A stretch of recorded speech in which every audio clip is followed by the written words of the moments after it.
Hey guys, my name's Nick. Welcome to Bipolar Boxing Picks. Let's do a quick breakdown for Canelo versus Charlo.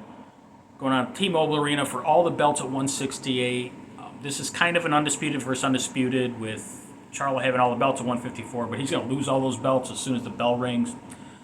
Don't know how that's going to play out later on, but Charlo's in a win-win situation here. You come up, you take the big money fight. Kudos to him for doing that. Put on a great fan for the shows. Because, guys, I see a lot of people shitting on this fight. Like, I don't get it. Who the hell else do you want Canelo to fight at 168? I get it. You want him to fight Benavidez. But, like, Charlo's got a way better resume than Benavidez. And I don't care what weight class it's at. And the bottom line is Canelo consistently fights top 5 guys at that weight class. This is another one. If Jermell Charlo gains weight and fights at 168, he's a top 5 guy at 168. And if you disagree with me, I would please love for you to name 5 fighters at 168 that you think could beat Jermell Charlo, because they're not out there. There's not 5 fighters at 168 pounds that can beat Jermell Charlo. So let's call this Canelo fighting a top 5 guy in the world at 168, since that's where he's fighting at.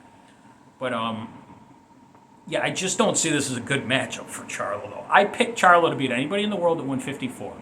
Anybody in the world, unless Crawford decides to come up and, maybe him and Spence train together. Never mind.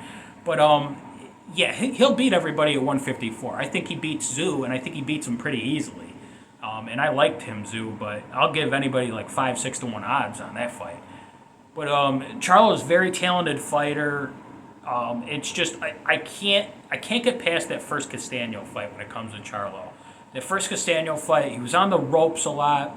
First of all, he's not throwing enough. So in order to beat Canelo, like, you have to do what Bivol just did. Charlo couldn't do what Bivol did to Canelo against Brian Castano at 154. So why would I think he's going to do it against Canelo? And look, I hate doing boxing math, but this is kind of one where you got no choice but to look at that. So if you want to make the choice for Charlo, you have to look at the Bivol fight. Be like, dude, Charlo can do that. I mean, I know he's coming up 2 weight classes, but Charlo's going to be he's going to look like the bigger guy in there. He's going to be the bigger guy. But he doesn't have the power, in my opinion. Like, he's not going to have all that. Like, a lot of unknowns from Charlo could turn into good things. Maybe the weight turns out awesome for him. It gives him more punch resistance. He doesn't lose any of his speed. He did it all right, which wouldn't surprise me, because he's got Derek James in his corner. I mean, that's a huge deal that he has Derek James in his corner, which means he's coming into the fight good, and he can get directions in his corner in between rounds. He'll be able to tell from the beginning, Derek James, and like, dude, we're gonna have to do this. Like, if you fight off your back foot and keep bouncing into that, getting into the ropes, you're gonna be gone in 4 rounds. James will tell him that, and maybe they'll switch it up a little bit. But that's a big deal too, that Charlo's got him in his corner. I just don't think any of it's going to matter, and I don't think there's anything in the sport of boxing that Charlo does that's better than Canelo. He doesn't have a better chin than him. He's not better defensively. He's not a better pure boxer, and he doesn't have even close to the power. All those things. I mean, how do you pick a guy like Jermell Charlo coming off the year layoff?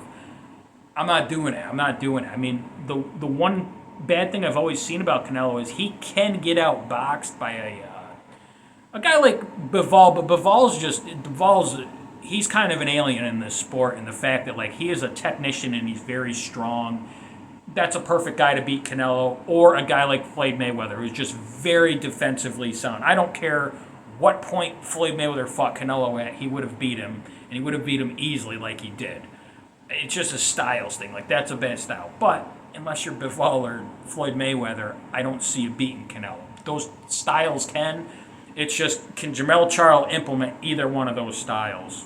I don't see it. So it just comes down to whether or not you're going to take Canelo by knockout or decision. I'm going by decision. I'm just going to say it's pretty wide. I'm going to say like 9-3, 10-2, 8-4 would be the worst. But and I also think that Charlo is going to think that the decision's disputed, because I just think Charlo's not going to throw enough, and he's going to get hit on the arms a lot, stuff like that, just kind of stuff Canelo does. But he's not going to think he's losing the fight, and he's going to kind of just like wilt away and just say like, Oh, he didn't really catch me there. He didn't really catch me. Well, you didn't do anything either. And the bottom line is Canelo's coming forward. Even though he's hit you on the arms, he's going to be stealing rounds in there. Charlo, if he wins rounds, he's going to have to win them decisively. And I cannot see Charlo winning a decisive 7 rounds against Canelo, especially not in Vegas. I don't want to say anything bad about the judges, but I don't see that happening. And I for sure as hell don't see Charlo knocking Canelo out. So, yeah, just a pass to victory thing for Charlo. I'm not shitting on Charlo. I think Charlo's an excellent fighter. I would put him right below whatever. He's not a Hall of Famer. I see a lot of people calling him a Hall of Famer, like win or lose, like the Stephen Breadman Edwards, who writes for the boxing scene every week. He's a brilliant mind, but he calls Charlo a Hall of Famer. I don't agree with that, but he's right below that Hall of Famer. And as far as like fighters, I put him a step above people like Caleb Plant and just people like that in general, like Boo Boo Andrade and stuff like that. I put Charlo actually a level above those guys, but he's still a level under the Canelos, Crawfords, Shakur Stevensons, those type of guys. So he's not on the level as Canelo. He's coming up 2 weight classes. He's been off for a year. Give me Canelo Alvarez. Fairly wide decision. Let me know who you guys gonna think's gonna win in the comment section. Let me know if you think Canelo's gonna get a knockout. My thing is, I just don't see Charlo himself getting knocked out. I think Canelo's gonna have a chip on his shoulder, and it may be some point he goes for the knockout. I just don't see it happening. But enjoy the fights this weekend, guys. Also, the undercard is awesome for this card. I cannot wait to see Jesus Ramos for Erickson Lubin. Erickson Lubin, who Charlo starched in 1 round. But this is going to be a good fight. I love seeing Ramos fight. I loved it when he destroyed Blair the Flair there. But and he's a big up and comer, so we'll see where he's going to be at 154 as well. But yeah, guys, have a good night and enjoy the fights.